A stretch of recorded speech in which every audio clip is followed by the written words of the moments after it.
Hello friends, आप सभी लोगों का स्वागत है आपके अपने परिवार यूट्यूब चैनल फ्रेशर क्लासेस में। तो फ्रेंड्स, ये जो प्रैक्टिस सेट नंबर है 14 है इंग्लिश का। जो भी बच्चे बिहार डीएलएड एंट्रेंस एग्ज़ाम 2024 की तैयारी कर रहे हैं उनके लिए ये बहुत ही हेल्पफुल साबित होगा।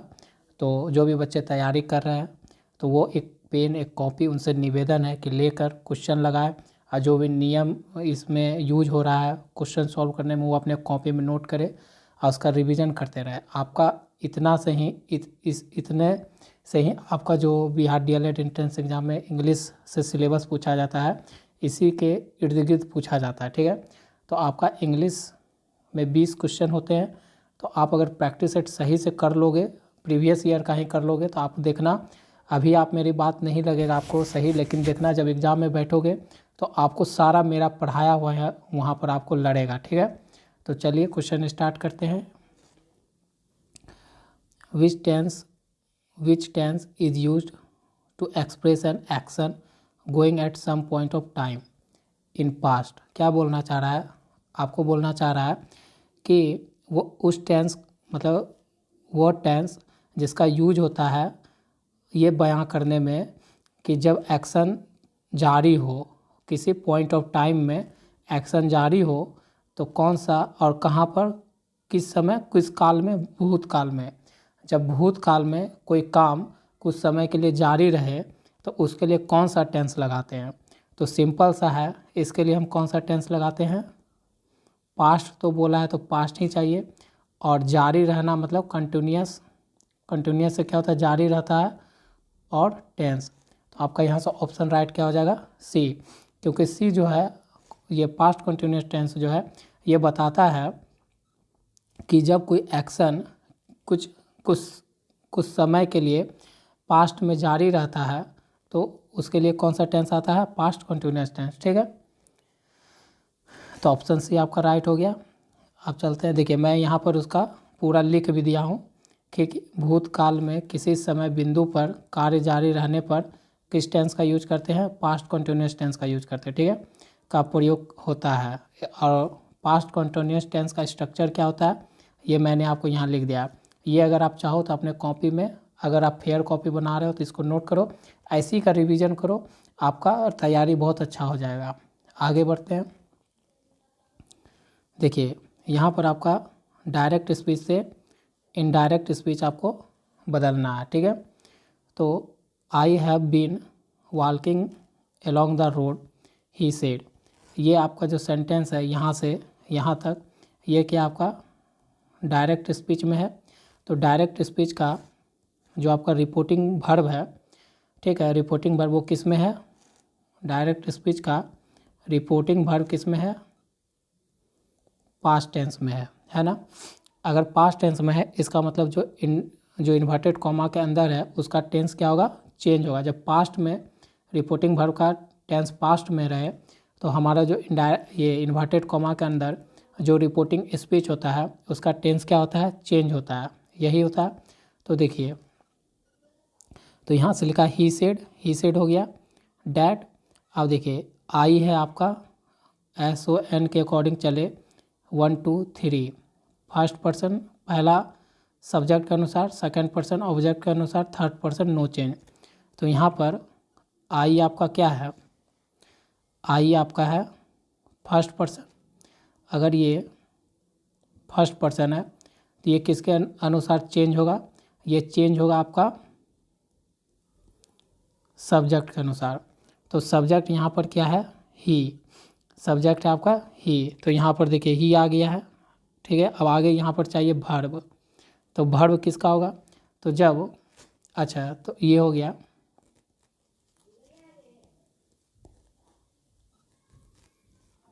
अब देखिए इतना हो गया, तो आपको रिपोर्टिंग स्पीच का टेंस पहचानना होगा। I have been walking, have been walking है मतलब प्रेजेंट परफेक्ट कंटिन्यूस टेंस में है ना। रिपोर्टिंग वर्ब किस में है? जो इन्वर्टेड कॉमा के अंदर होता है उसको हम क्या बोलते हैं? Reporting speech. तो वो किस में है? प्रेजेंट परफेक्ट कंटिन्यूस टेंस में है। तो उसका जब इनडायरेक्ट स्पीच बदलेगा तो उसका टेंस क्या हो जाएगा, उसका टेंस हो जाएगा पास्ट परफेक्ट कंटिन्यूस टेंस हो जाएगा, ठीक है ना। तो यहाँ पर क्या हो जाएगा, पास्ट परफेक्ट कंटिन्यूस टेंस।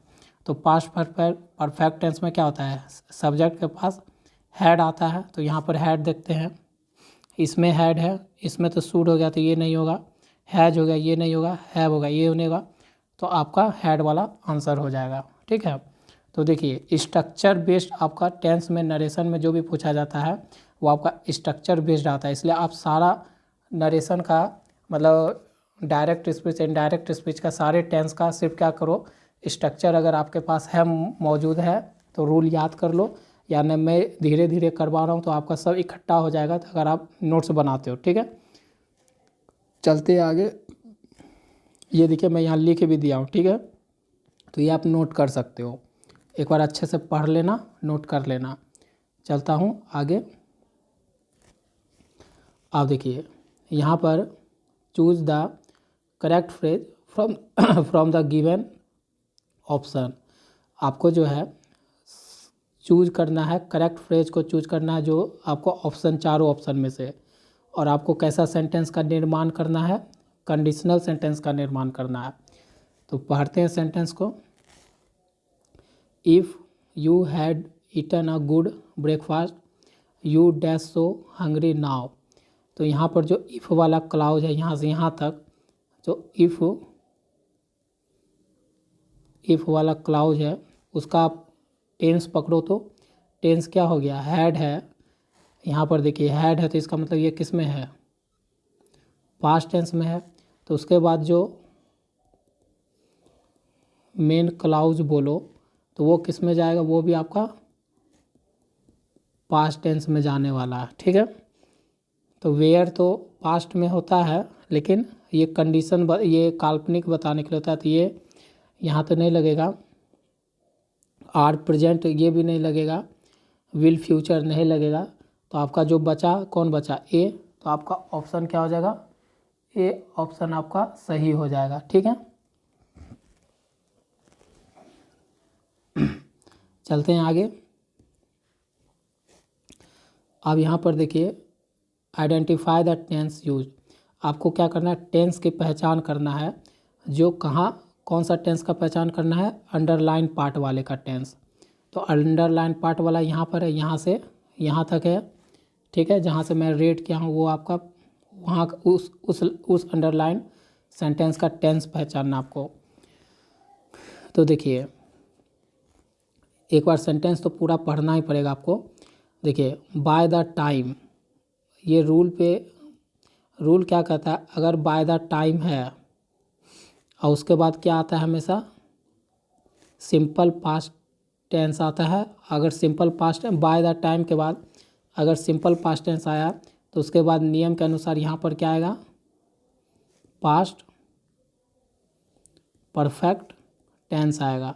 बस इतना याद रखिए, जहाँ बाय द टाइम देख लिए समझ जाइएगा, उसके आगे क्या आएगा, सिंपल पास्ट टेंस, उसके बाद क्या आएगा, पास्ट परफेक्ट टेंस आएगा। इतना समझ गए तो आपका आंसर, ये रूल है, रूल याद कर लीजिए, आपका आंसर सही हो जाएगा। तो the registration had been closed, तो ये क्या है, प्रेजेंट तो है नहीं, पास्ट ये सिंपल पास्ट इंडिफिनिट टेंस है नहीं, प्रेजेंट इंडिफिनिट टेंस भी नहीं है, तो आपका बच्चा ये ऑप्शन ए आपका राइट हो गया। आप देखिए select the alternative which best express the meaning of idiom phrase.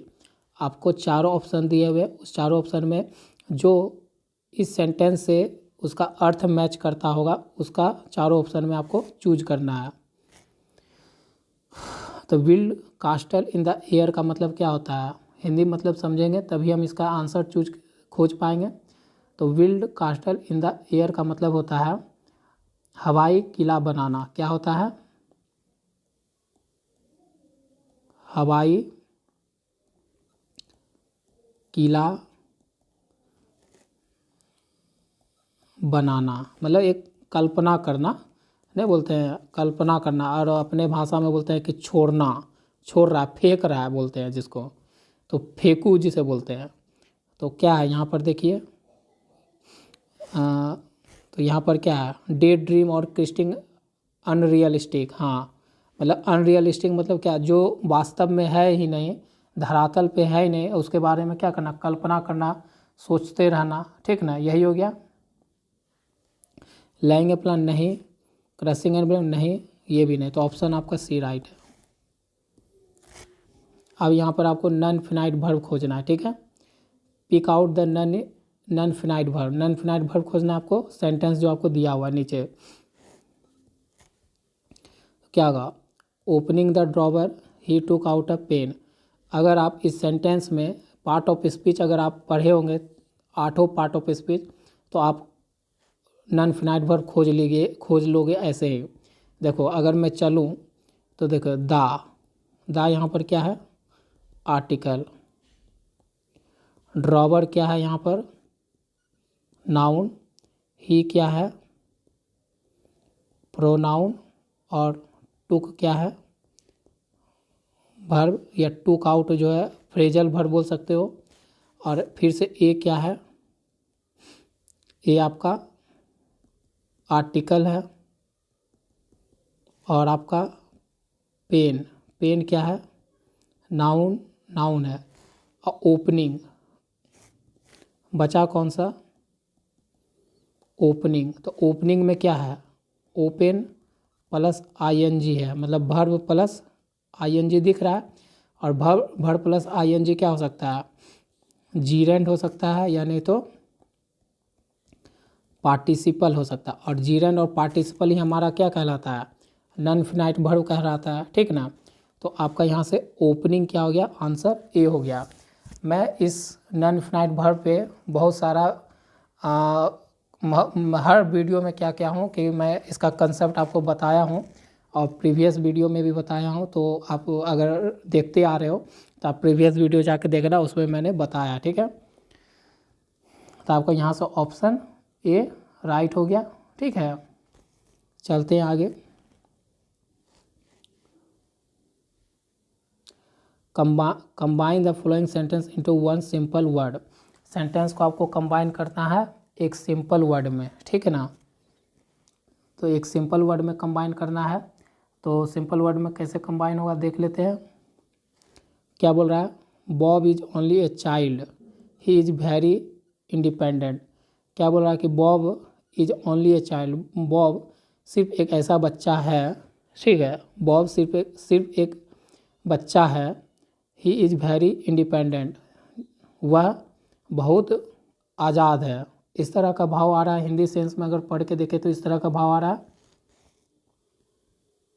तो देखिए पहला अगर सेंटेंस पढ़े तो Bob is the only child who is very independent. तो हाँ, यहाँ पर क्या है, जब ये एक सिंपल सेंटेंस है, ठीक है, यह कैसा है, सिंपल सेंटेंस है। अगर इसको हमको एक combine the following sentence into one simple sentence, अगर इसको एक सिंपल सेंटेंस में चेंज करना है तो क्या है, आपको है ना बच्चे पर जोर देना है।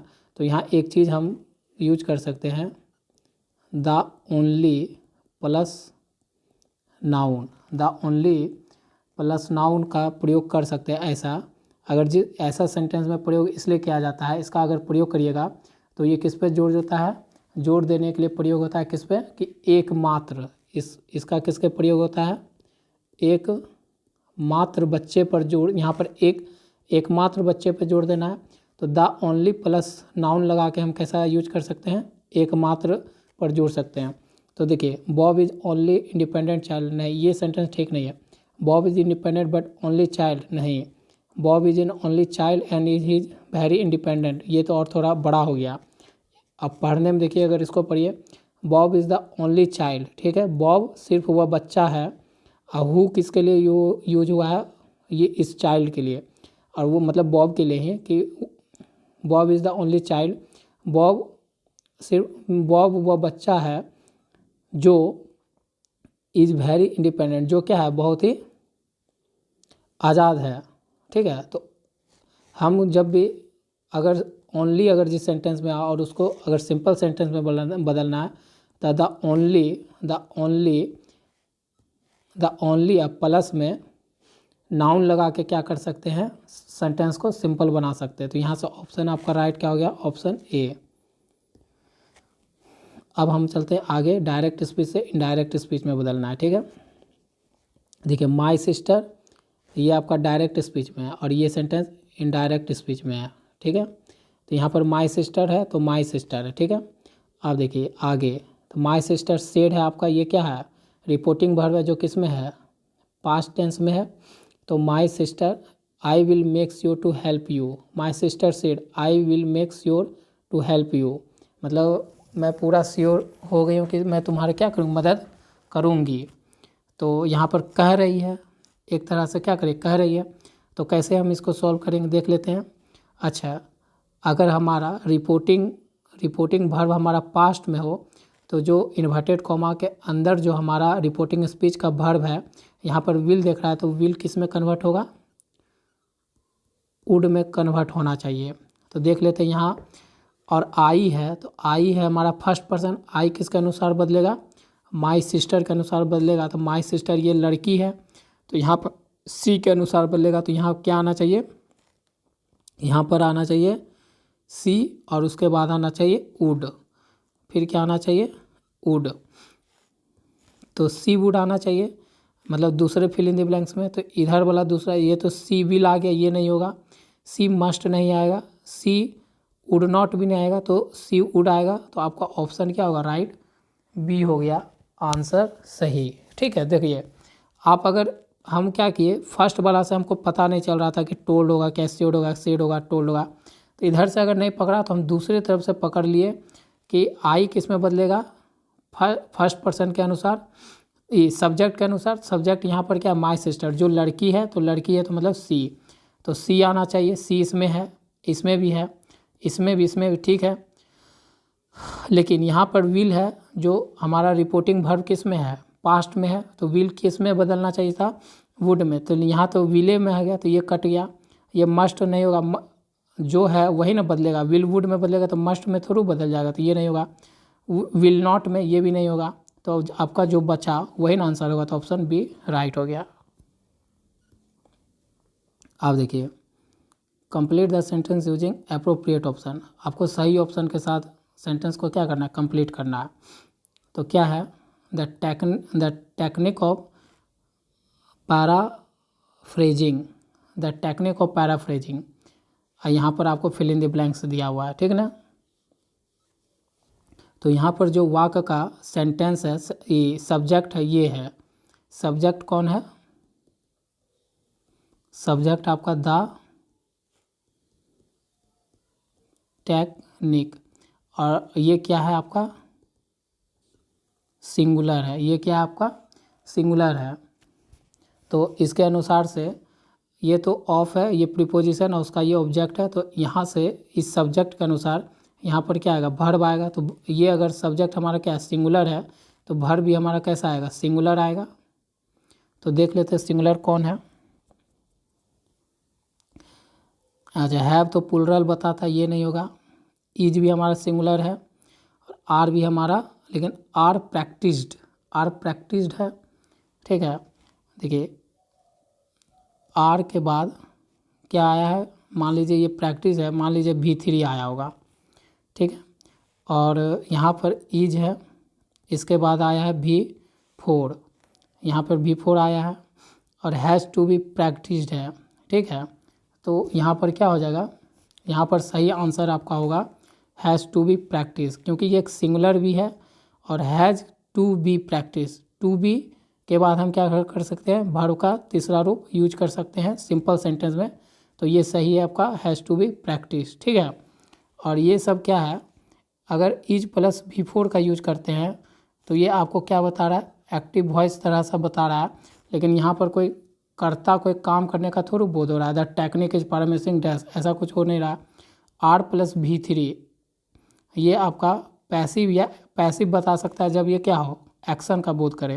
तो ये बहुत लंबा हो जाएगा, इसमें आपको उतना नहीं फंसना है, ठीक है। एक दो क्वेश्चन आपको ऐसा आ सकता है जो आपको, हम भी यहाँ समझाने की कोशिश करें तो आप उतना नहीं समझोगे, लेकिन इतना समझ सकते हो थोड़ा कि अगर सब्जेक्ट हमारा सिंगुलर है तो वर्ब भी हमारा क्या होगा, सिंगुलर होगा।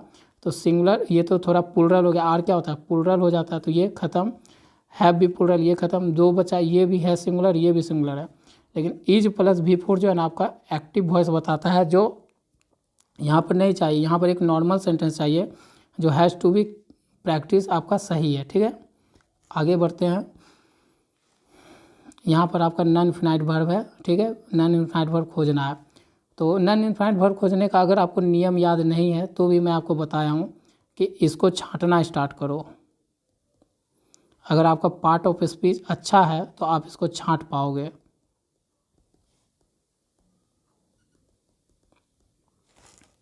देखो ये क्या हो गया, प्रोनाउन, ये क्या होगा, मेन वर्ब, ये क्या होगा, मेडिसिन, नाउन, और टू प्लस स्टडी, स्टडी क्या है, टू प्लस वर्ब है, और टू प्लस वर्ब हमारा क्या होता है, इन्फिनिटिव होता है, और इन्फिनिटिव भी हमारा क्या होता है, नॉन इनफिनाइट वर्ब होता है। क्योंकि नॉन इनफिनाइट वर्ब हमारे तीन तरह के होते हैं, कौन कौन, एक होते हैं जीरेंट, एक होते हैं पार्टिसिपल, एक होते हैं इन्फिनिटिव।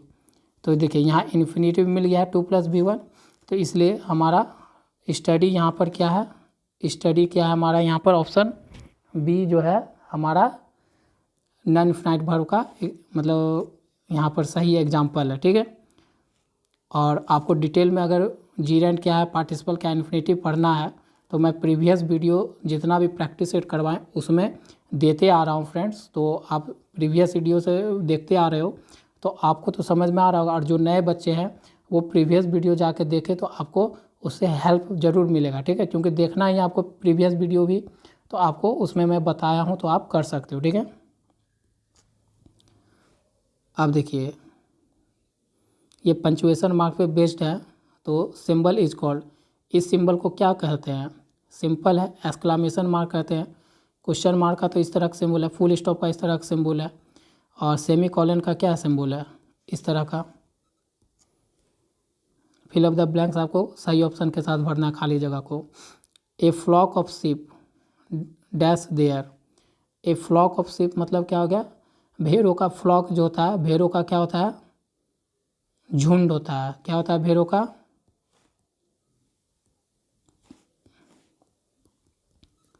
फ्लॉक मतलब होता है भेड़ों का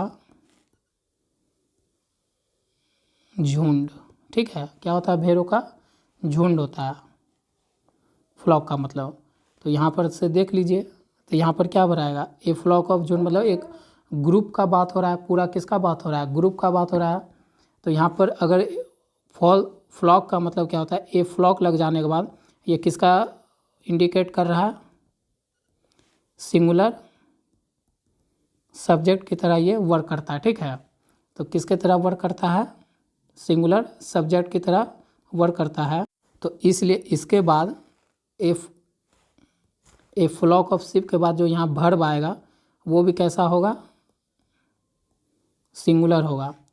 तो क्या हो जाएगा यहाँ पर, वेयर प्लूरल, आर प्लूरल, और ये हैज़ नहीं आ सकता क्योंकि हैज़ के बाद V3 चाहिए, तो ये अलग थोड़ा सा चल जाता है। तो आपका यहाँ सिंपल सेंटेंस दिया हुआ है, तो सिंपल सेंटेंस में सिंगुलर कौन हो जाएगा, इज हो जाएगा, ठीक है।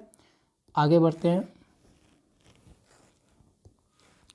यहाँ पर करेक्ट फ्रेज चूज आपको पहचानना है, भरना है करेक्ट फ्रेज जो आपको ऑप्शन में दिया हुआ है, और एक कंडीशनल सेंटेंस का निर्माण कर देना है। तो see dash please if you come came, if वाला जो क्लाउज है ना, इफ़ वाला क्लाउज जो है केम है, केम क्या होता है, कम, केम, कम, ये होता है V2। केम क्या होता है, V2, और V2 किसको इंडिकेट करता है, पास्ट टेंस को इंडिकेट करता है। तो हमारा इफ क्लाउज किस में है, पास्ट टेंस में है, तो मेन क्लाउज किस में जाएगा, पास्ट टेंस में जाएगा, ठीक है। तो यहाँ पर क्या होगा, वाज पास्ट तो बताता है लेकिन ये नहीं यूज होगा, और तो क्या हो जाएगा, वुड हैव बीन, हैव आ गया तो ये प्रेजेंट हो गया, ये भी नहीं होगा। हैड परफेक्ट टाइप का हो गया तो ये नहीं होगा। हमको सिंपल पास्ट चाहिए क्योंकि यहाँ पर हमको सिंपल पास्ट चाहिए तो वुड भी होगा। ठीक है, आगे चलते हैं। आपको पैसिव वॉइस पहचानना है। ठीक है, स्टैंड अप का मतलब क्या होता है, स्टैंड अप, ओ सॉरी, हाँ पैसिव वॉइस आपको आइडेंटिफाई करना है। तो स्टैंड अप आपको यही एक छोटा सा एक्टिव वॉइस दिया हुआ है। ठीक है, जिससे आपको पैसिव वॉइस पहचानना है। तो एक्टिव वॉइस ये जो स्टैंड अप है ये किसको इंडिकेट करता है,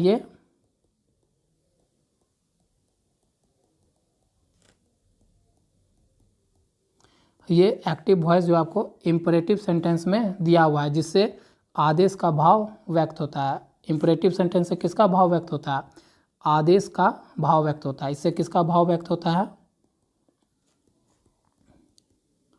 आदेश देने का, आदेश देने का। जो इम्परेटिव सेंटेंस होता है उससे कैसा भाव व्यक्त होता है, आदेश देने का। तो आपका यहाँ पर जो एक्टिव वॉइस है वो आदेश देने के भाव में है। तो जब इम्परेटिव सेंटेंस का हम पैसिव वॉइस बनाते हैं तो उसका फॉर्मेट जो होता है, उसका फॉर्मेट में क्या आपका आएगा, उसका फॉर्मेट स्टार्ट होगा ऐसे, यू आर ऑर्डर्ड, ये आगे लगेगा, उसके बाद जो भी जोड़ना है जोड़ दीजिए। तो I am order to stand up, नहीं, ये आगे जुड़ेगा। जब भी इम्परेटिव सेंटेंस में आदेश देने का, इम्परेटिव सेंटेंस से ही आपका आदेश देने का भाव होता है। तो आपको ये जब भी पैसिव बनाइएगा, इम्परेटिव सेंटेंस का जब भी पैसिव बनाइएगा तो आपको ये आगे में लगाना ही पड़ता है। ठीक है, यू आर ऑर्डर्ड। तो देखिए यहाँ पर यू वेयर ऑर्डर टू, नहीं ये नहीं होगा, टेंस नहीं बदलेगा। प्रेजेंट में बात हो रहा है तो प्रेजेंट में होगा, विल भी नहीं होगा, फ्यूचर नहीं होगा। आपका ऑप्शन क्या हो जाएगा, सी राइट हो जाएगा। ऑप्शन क्या राइट होगा, सी हो जाएगा। ठीक है, आगे बढ़ते हैं। आपका देखिए इडियम फ्रेज यहाँ पूछा है, अकॉर्डिंग टू का मतलब क्या होता है, अनुसार। अकॉर्डिंग का मतलब क्या होता है, अकॉर्डिंग टू का हिंदी अर्थ अगर लिखोगे तो इसके मतलब हिंदी अर्थ होता है के अनुसार। क्या हिंदी मतलब होता है, के अनुसार। तो चारों ऑप्शन में देख लेते हैं किसका अर्थ के अनुसार है।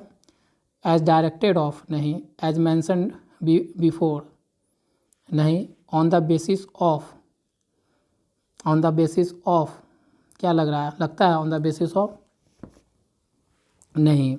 As state by, as state by, according to के लिए हम स्टेटेड बाय भी लिखते हैं। तो आपका ऑप्शन डी राइट हो गया। आगे चलते हैं। यहाँ आपको पैसिव वॉइस पहचानना है। ठीक है, सेंटेंस आपको दिया हुआ है।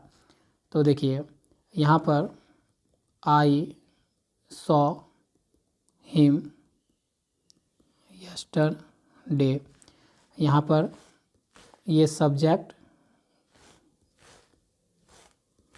ये वर्ब, ये ऑब्जेक्ट।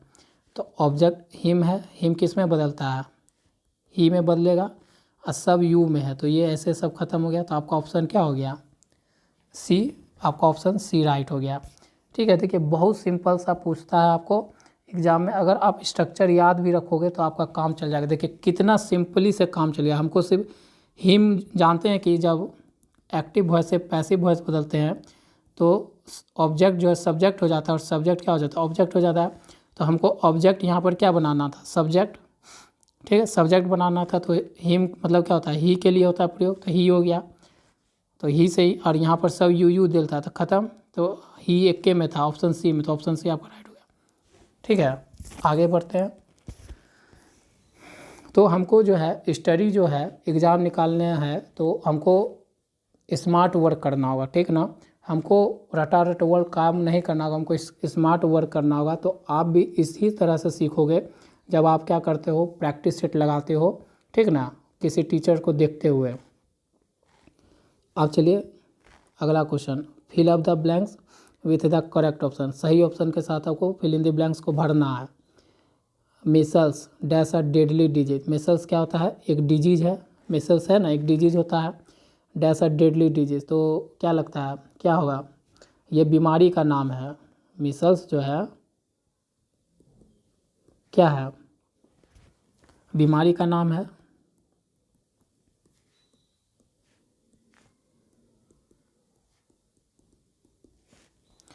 तो बीमारी का नाम है, तो मीसल्स देखने में लगता है क्या प्लूरल, लेकिन ये एक्चुअली में होता क्या है, सिंगुलर होता है, ठीक ना। तो अगर सिंगुलर होता है तो इसके बाद यहाँ जब वर्ब आएगा तो वो भी क्या कैसा लेगा, वर्ब सिंगुलर लेगा। हमेशा ये नियम याद रखिए, जो ये मीसल्स हुआ या बीमारी का नाम देखने में लगता है कि प्लूरल, लेकिन होता है एक्चुअली में क्या, सिंगुलर। तो जब ये सिंगुलर सब्जेक्ट है, यहाँ पर सेंटेंस में ये सब्जेक्ट की तरह काम कर रहा है, तो उसके बाद यहाँ जब वर्ब आएगा तो वो भी कैसा लेगा, सिंगुलर लेगा। तो सिंगुलर लेगा तो कौन सा लेगा, देखिए एक नॉर्मल सेंटेंस है, were plural, have plural, has भी नहीं होगा, तो आपका एक नॉर्मल सेंटेंस है तो इज हो जाएगा, ठीक है।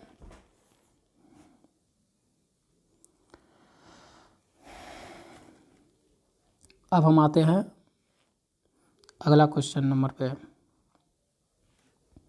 आपको चूज करना है correct phrase from the given option, जो दिया हुआ ऑप्शन है उसके साथ उससे आपको करेक्ट ऑप्शन को चूज करना है, ठीक है। और आपको एक कंडीशनल सेंटेंस बनाना है। देखिए, your purse will not get stolen unless you dash careless. तो यहाँ से यहाँ तक का जो सेंटेंस है, अनलेस से पहले ये है मेन क्लाउज में। तो इसका जो टेंस में क्या है, विल प्रयोग हुआ है, और विल किसको बताता है, फ्यूचर टेंस को। तो जो कंडीशन वाला क्लाउज है अनलेस, अनलेस के बाद जो आएगा वो किस में आएगा,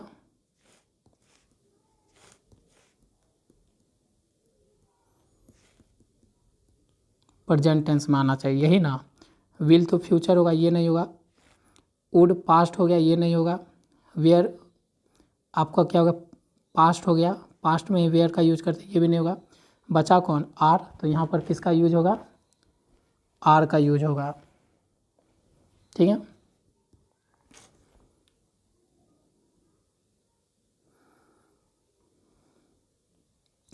यहाँ पर एक सिंपल सेंटेंस बनाना है, combine the following pair of sentence into one simple sentence. ये क्वेश्चन बार बार हर प्रैक्टिस सेट में देख रहे हैं कि घूम के आ जा रहा है, ठीक है। तो ये जो क्वेश्चन है आपको होमवर्क है, क्योंकि ये प्रीवियस कम से कम जानते हैं, अभी तक हम 14 प्रैक्टिस सेट करवा चुके हैं, उसमें से इसमें हमको लगता है कम से कम 5-6 गो में तो घूम के आया ये क्वेश्चन। तो इसका आंसर आप लोग को होमवर्क में कमेंट करना है। जो भी बच्चे वीडियो देखते हैं तो उनका ये कमेंट करना है कि इसका आंसर क्या होगा, ठीक है। अब देखिए, ईडियम फ्रेज है, ये भी क्वेश्चन क्या है, घूम के आया हुआ है, मतलब बहुत सारे प्रैक्टिस सेट में आया है। तो इसका क्या होगा, snake in the grass. Snake in the grass मतलब क्या होता है, चलो ये मैं बता देता हूँ। हर क्वेश्चन होमवर्क देंगे तो आप लोग बोलोगे कि सर आधा होमवर्क दे देते हैं। तो स्नैक इन द ग्रास का मतलब क्या होता है, छिपा हुआ दुश्मन। हिंदी क्या होता है, छिपा हुआ दुश्मन, ठीक ना। तो यहाँ पर देख लेते हैं ऑप्शन में कौन इसका अर्थ निकल रहा है। पॉइजनस स्नैक नहीं, क्वारलिसम पर्सन नहीं, फर्क नहीं, हिडन। हिडन का मतलब क्या था, छिपा होना। तो आपका आंसर ये। अब यहाँ पर एक पंचुएशन मार्क्स, सही पंचुएशन मार्क्स के साथ आपको which of the flowing sentence has the correct punctuation mark. ऐसा कौन सा सेंटेंस है जिसमें पंचुएशन मार्क सही लगा हुआ है, ठीक है ना, ये भरना है। तो देखते हैं कौन सा है।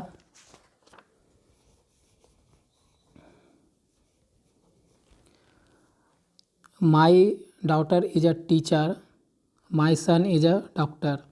यहाँ एक इंडिपेंडेंट सेंटेंस ये है। दो इंडिपेंडेंट सेंटेंस को अलग करने के लिए किसका यूज करते हैं, सेमी कॉलन का यूज करते हैं। तो ठीक है, माई सन इज ए डॉक्टर, ये भी एक कंप्लीट सेंटेंस है। इसको अलग कर रहा है, दो कंप्लीट सेंटेंस को अलग करने के लिए इन्वर्टेड कॉमा का सेमी कॉलन का यूज करते हैं, तो ये सही है। You have two choices, do और डाई, ये जो है कॉलन है, ये भी सही है। Teacher said we can not live without water, ये भी सही है। डायरेक्ट स्पीच में लिखा हुआ है तो ये भी सही है। तो ऑप्शन आपका डी हो गया, सारा सही है, ठीक है। करेक्ट ऑप्शन के साथ आपको फिल इन द ब्लैंक्स भरना होगा।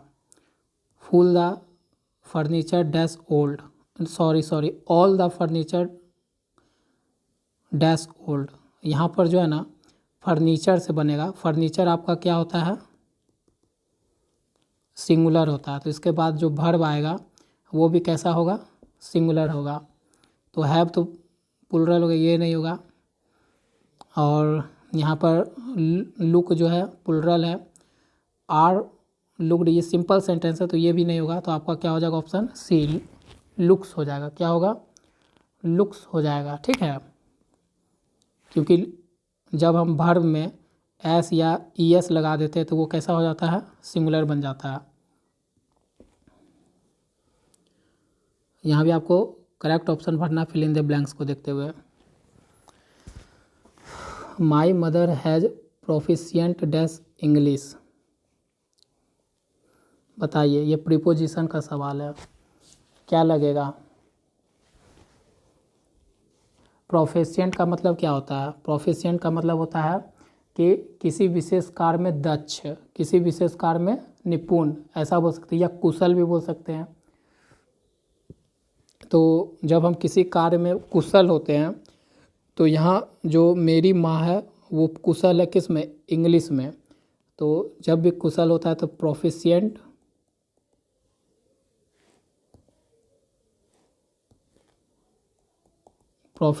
प्लस क्या होता है, इन लगता है। प्रीपोजिशन प्रोफिशिएंट के साथ कौन लगता है, इन। तो यहाँ पर ऑप्शन क्या हो गया, बी राइट। अब हमारा अगला नेक्स्ट क्वेश्चन है कि आपको करेक्ट ऑप्शन भरना है फिल इन द ब्लैंक्स में। My father has been teaching in this college dash 1918। तो 1918 क्या है, ए पॉइंट ऑफ टाइम है। ठीक है, अब पॉइंट ऑफ टाइम को इंडिकेट करने के लिए सिंस प्रीपोजिशन का यूज होता है। तो यहाँ से ऑप्शन क्या हो गया, राइट, बी। ये सब नियम सुनते जाइए, ध्यान से सुनिए और कॉपी में हो सके तो नोट कर लीजिए। ठीक है फ्रेंड्स, अब हमारा लास्ट क्वेश्चन आज का। ठीक है, what is the purpose of the question mark in a sentence. मतलब क्वेश्चन मार्क का सेंटेंस में क्या उपयोग होता है, बताइए क्या उपयोग होता है। तो इसका to show strong feeling, question उठा रहे हैं तो क्या स्ट्रॉन्ग तो नहीं है, डाउट कुछ होता है तभी ना क्वेश्चन करते हो, तो ये नहीं होगा। क्वेश्चन क्या करते हैं, सम करते हैं, कुछ सेवरल थिंग्स या सेवरल फैक्ट को क्या एक दूसरे से जोड़ने के लिए करते हैं, ऐसा भी नहीं है। या आइटम को सेपरेट करने के लिए होता है, मतलब ए लिस्ट ऑफ आइटम उसको सेपरेट करने के लिए क्या क्वेश्चन मार्क लगे लिए चलते हैं। जैसे हम लिखे दाल चावल तो क्या क्वेश्चन मार्क ऐसे लगा के सेपरेट कभी नहीं किए हम लोग, ये भी गलत, ये भी गलत, ये भी गलत। तो आपका जो ऑप्शन बचा वो इसका मतलब सही होगा। तो क्वेश्चन मार्क क्या दिखाने के लिए करते हैं, to show direct speech within the text, to show direct speech within the text को शो करने के लिए करते हैं। ठीक है, तो समझ में आया होगा आप लोग को। तो ये सब डायरेक्ट क्वेश्चन मार्क का ये एक तरह का डिफिनेशन हो गया कि क्वेश्चन मार्क किस पर्पस के लिए यूज होता है, तो to show direct speech within the text. तो आपका इस तरह से क्वेश्चन मतलब 20 क्वेश्चन कंप्लीट हुए। आपका जो बिहार डीएलएड होता है, जो भी बच्चे इंट्रेंस एग्ज़ाम इसके देंगे बिहार डीएलएड 2024, उसमें इंग्लिश जो पेपर होता है जनरल इंग्लिश में, उसमें 20 क्वेश्चन होते हैं और वो भी 20 मार्क्स के होते हैं। ठीक है, तो यहाँ पर मैं 28 क्वेश्चन आपको करवाता हूँ, क्योंकि प्रीवियस ईयर 23 और 22 का दोनों मिला के क्वेश्चन ले रहा हूँ कि आपकी तैयारी बहुत बेटर हो जाए। ठीक है, तो फ्रेंड्स मैं बोलना चाहता हूँ कि जो भी बच्चे वीडियो देखते हैं, तो शुरू में इसलिए नहीं बोलता हूँ कि शुरू में बच्चे लोग सोचेंगे बोरिंग कर रहा है, बोर कर रहे हैं टीचर। तो बाद में अगर जो भी बच्चे यहाँ तक पहुँचते हैं उनके लिए एक सूचना ज़रूर रहती है और उनके हेल्प के लिए ही है, उनका मदद होगा अगर ये सूचना पे लागू हुआ आपके लाइफ में करिएगा तो। देखिए डीएलएड में इंग्लिश जो है ना आपका प्रीवियस ईयर से बाहर नहीं पूछा जाता है, इसलिए आप जम के प्रीवियस ईयर हर सब्जेक्ट का, सिर्फ इंग्लिश के लिए नहीं है, हर सब्जेक्ट का प्रीवियस ईयर लगा लीजिए। आपका देखिएगा 90 100 मतलब 90 और 100 तक का आपका मार्क्स आ जाएगा और इतना बहुत हो जाएगा, आपका गवर्नमेंट कॉलेज आपके ज़िला में मिल जाएगा। ठीक है, तो इसलिए प्रीवियस ईयर को तैयारी जम के करिए। प्रीवियस ईयर का इसका जो भी हम बता रहे हैं, और आप उसका नोट्स बनाइए, कॉपी में लिखिए और उसका रिवीजन 1-2 बार करिए जब तक आपका एग्ज़ाम नहीं होता। क्योंकि मैं आपके साथ पूरा आपके एग्ज़ाम तक मेहनत करूँगा आपके साथ, तो आप भी एग्ज़ाम तक मेहनत करो, कुछ मत सोचो। जब आपका गवर्नमेंट कॉलेज में हो जाएगा ना, तो एक खुशी अलग होगा। ठीक है ना, तो इसलिए हम दोनों मिलकर तैयारी करेंगे और आपको ज़्यादा कुछ पढ़ने का दिमाग नहीं लगाना, आप बस प्रीवियस ईयर करो। ठीक है।